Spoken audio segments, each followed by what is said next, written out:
সবাইকে স্বাগত জয়শ্রীর ডায়েরিতে। আমি জয়শ্রী নতুন আর একটা মিনি ব্লগ নিয়ে চলে এসেছি তোমাদের সামনে। তো এখন এটা দেখতেই পাচ্ছ, এখানে পৈতে হচ্ছে। তো এখানে আমার দুই দেওরের পৈতে হচ্ছে, যেখানে আমরা যেতে পারিনি। তো ভিডিওটা আমি ভাবলাম তোমাদের সাথে শেয়ার করি। তো ওইখানে কি কি হয়েছে না হয়েছে সব কিছু তোমাদের সাথে ভিডিওতে শেয়ার করলাম। আর আমরা যেহেতু যেতে পারিনি, তো আমরা ভিডিও দেখে সন্তুষ্ট হলাম। তা এই দেখো, এইভাবে পৈতেটা হয়েছে। যেহেতু বাড়িতে হয়নি, এটা একটা মন্দিরে হয়েছিল।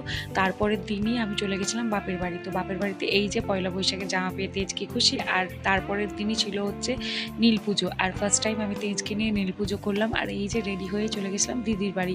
দিদির বাড়িতে নীল পুজো একসাথে সবাই মিলে করবো বলে। তো এই যে এখন আমি আর দিদি মিলে পুজো করে নিচ্ছি। তো তেজের জন্য এটা ফার্স্ট টাইম আমি পুজো করলাম, যেটা আমি মন থেকে চেয়েছিলাম যে হ্যাঁ, আমি আমার ছেলের জন্য করব।